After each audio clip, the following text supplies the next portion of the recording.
So the movie opens with Sidi and her daughter Layla, who both work as morticians, meaning they prepare dead bodies for burial. Even in this scene, they're doing the same job. But Layla is very scared because the woman lying in front of them has some really strange and horrifying cuts all over her body. As soon as they pour water over the corpse, something very disturbing happens. The dead woman suddenly opens her eyes. Right then, the scene cuts to an earlier time. We're taken back to a party at Mrs. Zada's house, where she's celebrating her son's birthday. Sidi and all her friends are there too, but they all seem troubled. Most of them have been abandoned by their husbands, except for Terry, who isn't married. Anyway, they try to enjoy the party and later return home.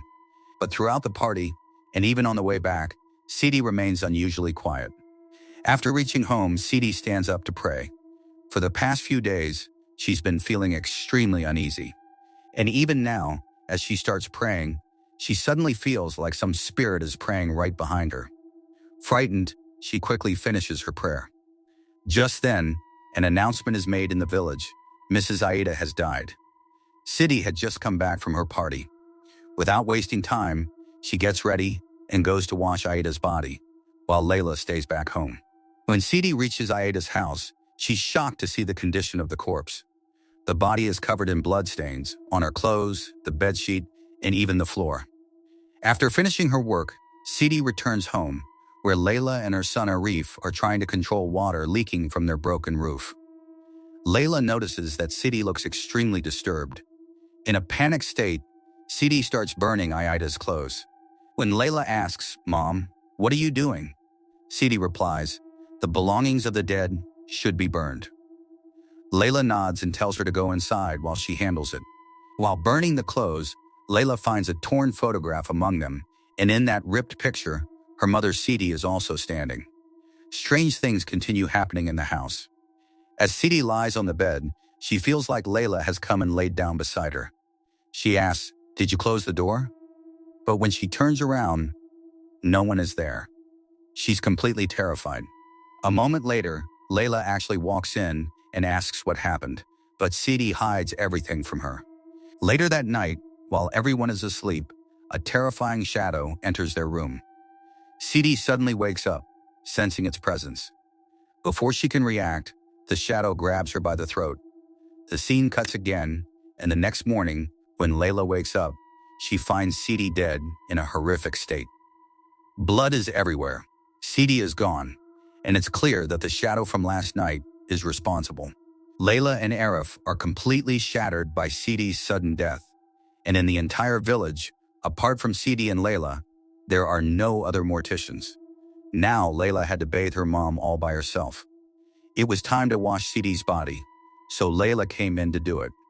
She was completely broken. The moment she poured water over Sidi for the very first time, Sidi's eyes suddenly snapped open. Layla looked at her and said, "Accept your death. You're already dead. Close your eyes." Then she gently shut Sidi's eyes again. But as she resumed washing her, Sidi's mouth suddenly opened wide. There was something strange inside it. When Layla reached in to check, she found a sharp piece of wire lodged in her mouth. Where did it come from? Anyway, Layla kept the wire. After bathing Sidi, her funeral was carried out. Since Layla was home that day, some of Sidi's friends came to check on her. They found Layla lying on the same bed where Sidi had died, and the bedsheet was heavily stained with Sidi's blood. Before the women could even question her, Layla quickly pushed them out and shut the door, refusing to answer anything. Layla knew that everything belonging to the dead should be burned, but Sidi was her mother. No matter how hard she tried, she couldn't bring herself to burn her belongings. Instead, she washed them and decided to keep them. But now she understood, Sidi's death wasn't normal. There was something dark behind it. Meanwhile, Arif tried to cope with his mother's death by burying himself in work. The friends gathered and started discussing everything. One of them, Terry, believed that both Aida and Siti had died because of a curse, since both of them had blood on their bedsheets before they died. As they were talking, one of the women suddenly cut her finger on a scale. Later that night, they all gathered to pray for Siti's soul. But right in the middle of it, the lights suddenly went out. Their leader calmed everyone down and told them to bring candles. They would finish the prayers in candlelight. As the prayers resumed, Layla started feeling an intense, unsettling fear. Even though she was surrounded by people, something felt terribly wrong. And then suddenly, she saw the ghosts of Siti and Aida. But that wasn't all. Along with them, she saw another spirit, a woman who was actually her mom's friend, and she was still alive. Seeing this terrified Layla. She instantly realized the next death would be that woman's. Shaken, she finished the prayers and rushed back home. But once she got there, her mother's spirit began haunting her even more. She saw her praying, and to calm herself down, Layla decided to pray too. But the moment she stepped onto the prayer mat, something sharp pierced her foot. When she pulled it out, it was the same piece of wire that had come out of Siti's mouth. The scene cuts, and now we see the same woman whose ghost Layla had just seen. She was sitting and talking with her son when suddenly she heard the sound of a wardrobe opening in the room. She got up to check, but no one was there. When she tried to open the cupboard, it wouldn't budge, like it was jammed shut. She gave up and started to walk away. And suddenly, the cupboard creaked open on its own. This woman finds everything really strange. She opens the closet, and as she moves the clothes aside to take a look, suddenly two terrifying hands shoot out and grab her by the neck, strangling her to death. Her son witnesses his mother dying right in front of him, gasping and struggling, with blood coming out of her mouth. Her death was exactly like Siti and Aida's. Hearing about 3 deaths in just 3 days, the police finally arrive at the scene. All 3 women who died were very close friends. The police suspect there's definitely a hidden mystery behind their deaths that needs to be investigated. But the woman's son refuses any kind of investigation. He had seen his mother die with his own eyes, and he told the police officer that there was nothing abnormal he could report. He simply requests that the villagers somehow bring Layla there to bathe his mother's body, so it can be buried afterward. Meanwhile, Layla is asleep at her home. She doesn't feel like going to bathe the body that day. But suddenly, she sees a vision of the same woman who just died, and the moment she hears her voice, she wakes up in shock. Someone is also knocking outside. It's her brother Arif. He tells her that the woman's son has come to take her. This time, Layla agrees to go with him. Now Layla prepares to wash the body. The moment she pours water over it for the first time, the corpse suddenly sits upright and starts hitting its own stomach. Layla is completely terrified. Somehow, she calms herself and lays the body back down. Then she notices something horrifying, a long, sharp wire inside the stomach, exactly like the one that had come out of her mother's mouth. As she pulls the wire out, she's shaking with fear. After removing it, she sets it aside and continues washing the body. But again and again, the corpse keeps opening its eyes. After finishing her work, Layla starts hearing the woman's voice echoing in her ears, repeatedly crying, "Help me, help me." After everything she's witnessed, Layla realizes that all 3 deaths must be connected by a single cause. Determined to find the truth, she goes to the woman's son the next day. She tells him that none of these deaths were normal, and he already knows it. The boy says he saw everything with his own eyes. When his mother opened the closet, 2 hands came out from inside, and the last word she said was Noor. That clearly means Noor is somehow connected to all 3 deaths. The boy then shows Layla a picture where all the women are standing together, Siti, her friends, and Noor. Layla now understands that Noor is linked to all of this, but how? Because Noor is already dead. To find answers, Layla decides to dig up Mrs. Ida's grave, the first woman who died, whose body was washed by Siti. When she digs up the grave, she finds the same kind of sharp wire wrapped around the victim's foot, the exact kind she had earlier found inside her mom's mouth and another woman's stomach. This confirms that Mrs. Aida died the same way as her mother and the other woman, and that her death is somehow connected to Noor. While she's lost in these thoughts, she suddenly feels surrounded by a pile of dead bodies closing in on her, trying to scare her. Terrified, she runs away without even closing Mrs. Aida's grave. By morning, news spreads throughout the village that someone has dug up Mrs. Aida's grave and disrespected it. Meanwhile, we see Layla at Mrs. Aida's house. She's there to gather evidence, trying to figure out if Noor's behind everything, and if so, how she's connected. She finds some pictures where Noor is standing with him in a group. Just then, Terry, who is a close friend of Mrs. Aida and Siti, shows up. When Layla asks her about Noor, Terry suddenly starts screaming and clawing at her own face. She yells that Noor was evil and tells Layla not to think about her, then runs away. But moments later, Terry comes back again, acting like she has no memory of what just happened. This makes it seem like either Layla imagined the first encounter or that it wasn't really Terry, but something else. Back at home, Layla's brother finds the tool she used to dig the grave hidden under her bed. He confronts her, asking if she did it. When Layla nods yes, he scolds her, saying she never should have done that. That's when Layla shows him the piece of wire she took from Mrs. Aida's grave. She explains that the same type of wire was found in Sidi's mouth and inside their other friend's stomach too. That means all three deaths are connected. They're all part of the same pattern. Now she's convinced that these deaths are caused by a curse. Outside, Terry is secretly listening to their entire conversation. She then spreads the story across the village, twisting it into her own version. Soon, panic takes over, and the women in the village start believing that they're dying because of a curse, and that this curse is tied to a woman named Noor. So who was Noor? The village women reveal that her husband had died and she lived alone. After that, she began attracting many of the village men.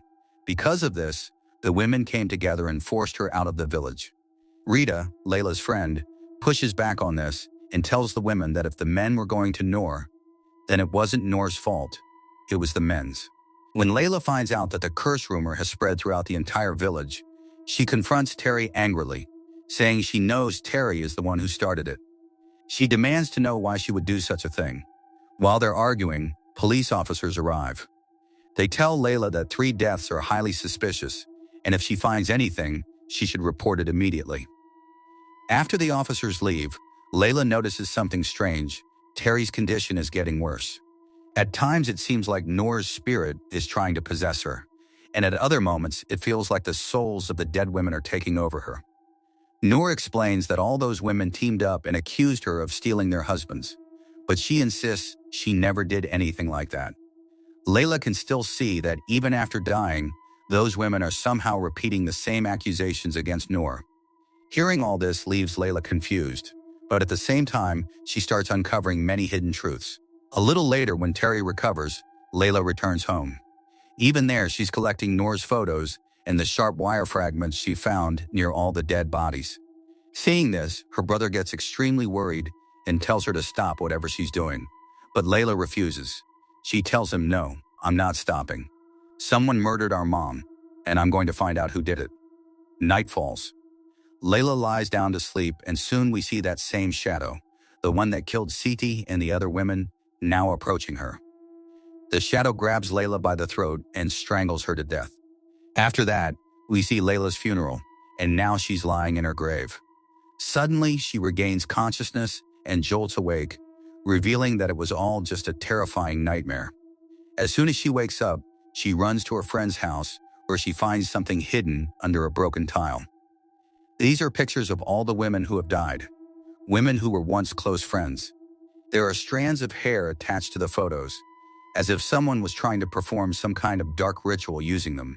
Looking at these pictures, Layla realizes something shocking. Rita is actually Noor's daughter, who had died long ago. Without wasting time, Layla rushes to Terry's house to tell her everything. Meanwhile, we see another friend of Sidi and Terry, but now she's being possessed. Noor's soul has taken control of her. And under that control, she brutally strangles herself and then stabs her own eye with a sharp piece of wire. When Layla arrives at Terry's house, she starts seeing the ghosts of all the dead women. Among them, she even sees a woman whose death she didn't know about, confirming that she has just died too. Layla quickly rushes to that woman's house, but the moment she arrives, the dead body suddenly stands up. A long wire starts emerging from inside her body. Seeing this, Layla begins to hallucinate. She imagines that the wire from the corpse is wrapping around her own body, choking her. Terrified, she collapses to the floor, writhing in fear. Just then, as police officers arrive at the scene after discovering the woman's death, they find Layla lying on the ground, struggling. But the moment she notices them, she suddenly gets up, completely normal, as if nothing ever happened. Soon, people from the entire neighborhood gather there. Rita is among them too.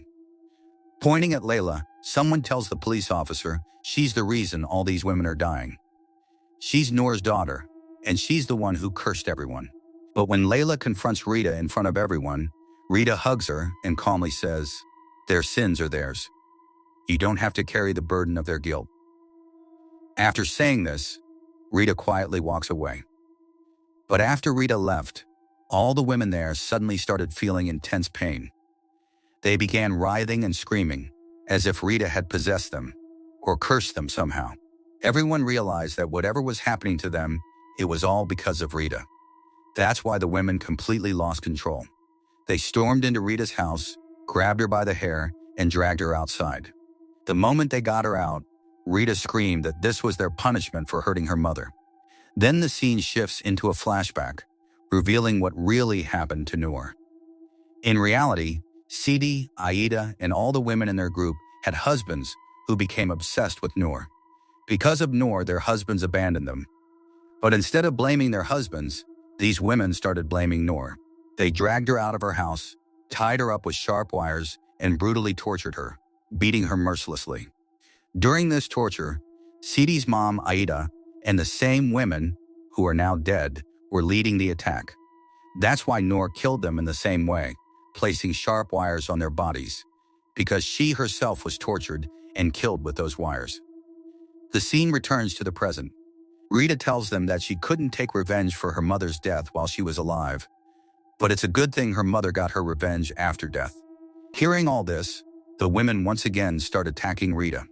Layla is standing at a distance watching everything. Suddenly, her mother's spirit appears to her and tells her to stop this. Layla realizes that this isn't right. Killing Rita won't end anything, so she tries to stop the women. But instead, the women start attacking Layla too, along with Rita. Seeing this, Layla's brother rushes in to save her, but one of the women strikes him on the head with a stick, and he dies on the spot. Witnessing this, the women finally realize that what they've done is horribly wrong. But it's too late. A life has already been lost. And soon after, Rita also dies. Layla is left alone, sitting there, crying, unable to save Rita, and having lost her brother in the chaos. The scene cuts again, showing that Layla still works as a mortician. One day, while washing a woman's body, she finds a pin embedded in it. That's when she realizes this woman is cursed too, and the one behind the curse is Rita. Just like her mother, Rita is now taking revenge even after death, targeting the women who killed her. Those women had beaten Rita with rods covered in pins. That's why now she leaves pins in their bodies as a mark of her curse. And with that chilling reveal, the movie comes to an end. Let me know your thoughts in the comments section. Also subscribe to this channel for more stories like this.